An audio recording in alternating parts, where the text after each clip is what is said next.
Hello everybody.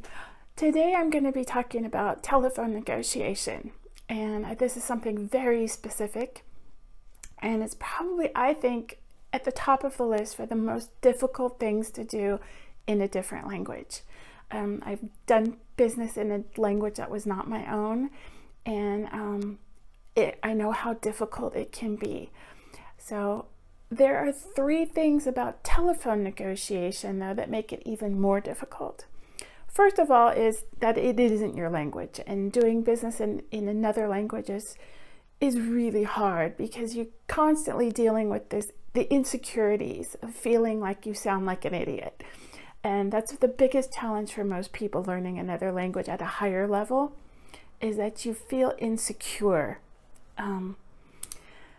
Your thoughts that you're trying to express are so much more complicated than your vocabulary and the way that you can formulate them. It makes it really difficult because you are constantly dealing with that insecurity. The next reason why telephone negotiation is so difficult is that it is a negotiation. So you want something, they want something, and that adds an element of emotion. You don't want to be pinpointed, you want to get what you want. So that's emotional for anyone, but especially in a different language. And the third part is that it's on the telephone. So in a normal conversation, we rely on a lot of nonverbal cues, someone nodding their head in agreement, their facial expressions, things like that, that you don't have on the telephone. And that makes it even more difficult. So three things that make telephone negotiation the worst. So today I'm going to be talking about ways that you can kind of deal with this, ways that you can make it better, things that you can work on to prepare for your telephone negotiation. The first one is using conditionals, particularly the second conditional. If, then, I would. If I had this, I would. You want to keep it in the second conditional because you don't want to make promises. So conditionals are going to be very important. The next part is hedging language, using language that's a little bit more cautious, or not making a firm commitment on anything. The next part is getting verbal confirmation. It's learning some phrases to get that confirmation that you need. The next one is how to interrupt politely. And the last thing we're going to do is practice some useful phrases. So let's get started. Okay, first of all, let's talk about conditionals, okay? There are 4 basic conditionals, just to refresh your memory. I'm going to talk about 3 of them, though. Number 1 are things that will probably happen. Number 2 are things that will possibly happen. And number 3 are things that will probably not happen. Impossible, because it's in the past already. So let me give you an example. If I get rich.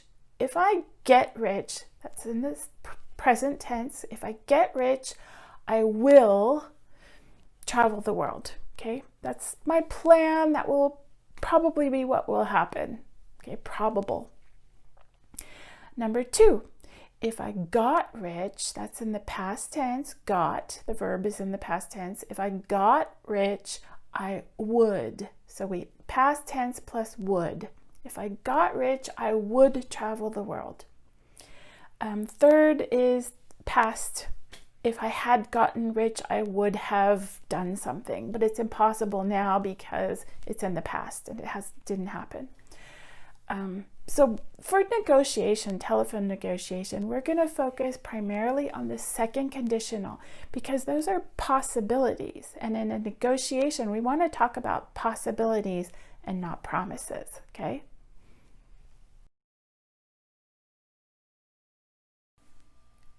Okay. Let's practice a little bit these second conditionals. Look at one side, you can see there's a promise. The other side, putting it into the second conditional, is more a possibility. So if you were to say, if you order 10 units we will offer a lower price. That's the first conditional, okay? That sounds like a promise. It is a promise. If you do this, I will do that. You don't want to put that into your telephone negotiation because you want to leave your possibilities open. You don't want to make promises. You're negotiating. So instead, you want to put it in the second conditional. This changes things a lot for a native English speaking person, the way that they hear this.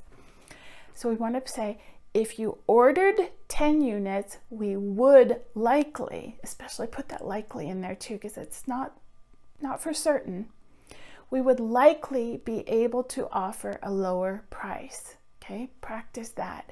If you ordered, past tense, remember, if you ordered 10 units, we would likely be able to offer a lower price. That is a big difference for someone native English speaking. If you order 10 units, we will offer a lower price, promise.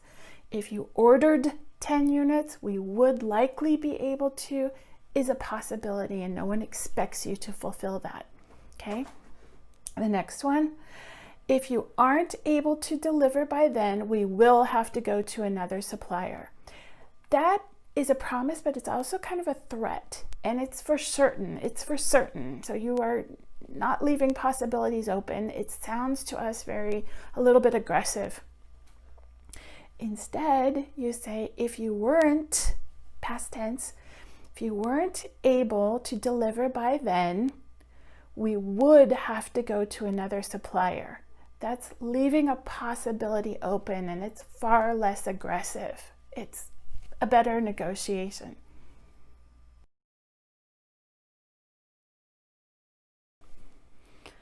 Okay, the next one I'm going to be talking about is hedging, or using cautious, tentative, and a little bit vague language. Here's some phrases you can practice. We could probably come close to that number. Instead of saying, we will come close to that number, or we might come close to that number, even make it a little more tentative by saying, we could probably, remember the modal verbs too. We could, would, should, those types of modals verbs. We could probably come close to that number.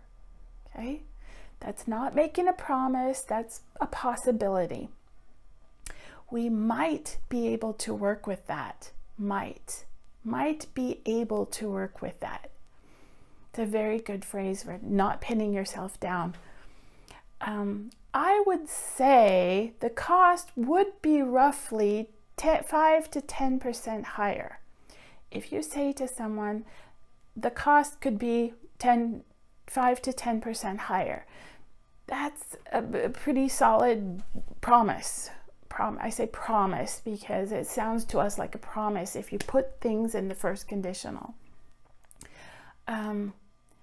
Instead, say, I would say the cost would be roughly 5 to 10% higher. That's giving yourself a lot of room to still change your mind later, okay?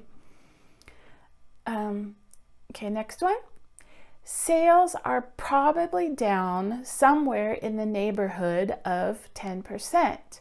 Somewhere in the neighborhood is an idiom that we use a lot to say we're not really sure, it's around there somewhere. Okay, we say somewhere in the neighborhood. So that's a good, useful phrase to practice too. Sales are down probably somewhere in the neighborhood of 10%.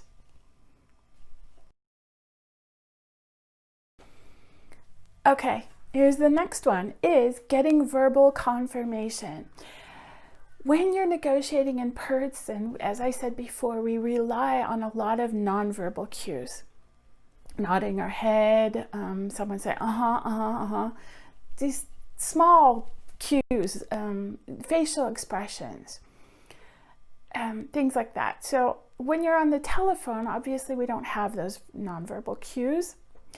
So instead, you need to ask for the verbal confirmation, and sometimes we don't know how to do that if it's a different language. So here are a few things that you can practice. Here's questions, first of all.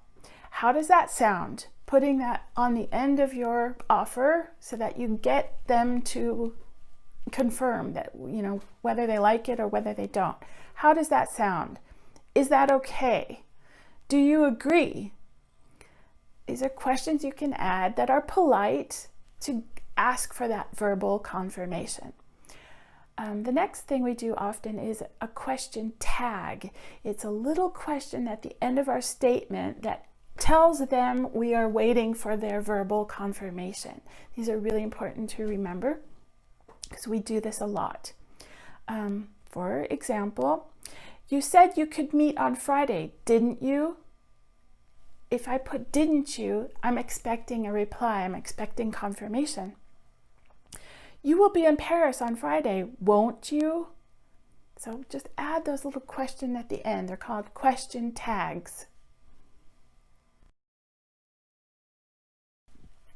Okay, next one is interrupting politely. It's easy to interrupt someone, but it's hard to be polite about it sometimes. And especially in a different language, we're sometimes not sure how we can do that. So here are a few phrases that you can use that are polite, a polite way of interrupting someone. So yes, or sure, sorry, of course, any of those phrases, but, and remember, you emphasize that but. Yes, of course, but, say the but a little bit louder so that they know you are interrupting, that you need to say something. Another good one that we use a lot is, could I just add something here? Or could I just clarify something here? That's a really good phrase to get them to listen to you, to your side. May I interrupt you for a moment? That's very polite. May is a very polite word, but it's telling them that you have something to say. And also, could I stop you there? Another good phrase to practice. Could I stop you there? May I interrupt you for a moment? Could I stop you there? These are really good phrases that I would even write down. When I'm speaking to someone in business in German, a different language, I will often write down what I want to say or write down a few key phrases in case I get emotional and nervous. I remember these phrases so that I can use them.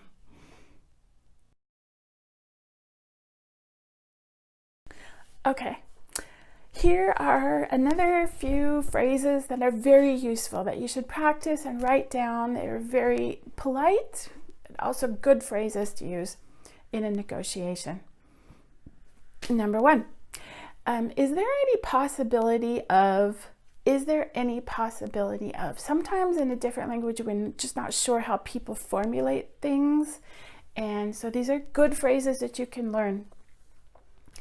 Is there any possibility of doing whatever it is that you want to do? If you say, is there any possibility of, it makes whatever you're going to say afterwards sound much more polite, okay, which is good in business. Would you be prepared to? This is about making proposals. Instead of just saying, would you do this? To us, it sounds much more polite to say, would you be prepared to? Would you Would you be prepared to lower your price by 10%? Would you be prepared to, negotiate on that a little bit more? Another thing, instead of saying, just coming out and saying what you want, it's nice to put, what if we put it in hypothetical terms? What if we did this? Would that be a possibility?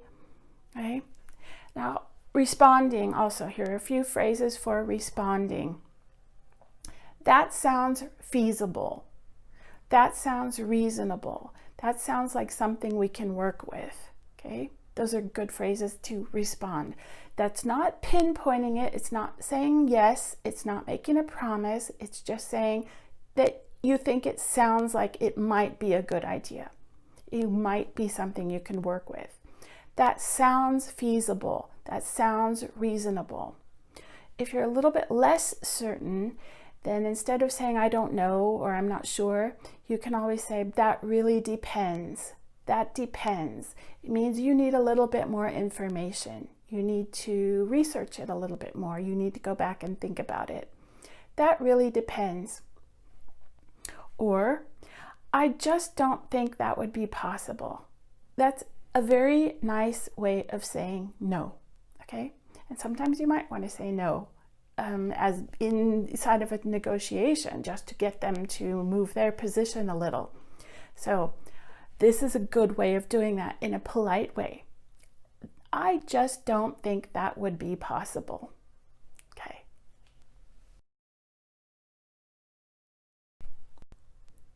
Okay, let's go over that one more time, summarize it. So when you are negotiating, a few tips, things that you should brush up on, prepare for, is to use those conditionals, particularly the second conditional. Remember that, brush up on that skill. Using hedging language, don't get yourself don't get yourself nailed down on any one point. Learn to use hedging language to give yourself some room. Another one is to get verbal confirmation. Remember the question tags, to get that verbal confirmation that you won't get on the telephone, that you would normally get in person. And then another one is to learn how to interrupt politely. Okay. I hope you found this useful. So if so, subscribe, say hello. Okay, I'll see you next time. Bye-bye.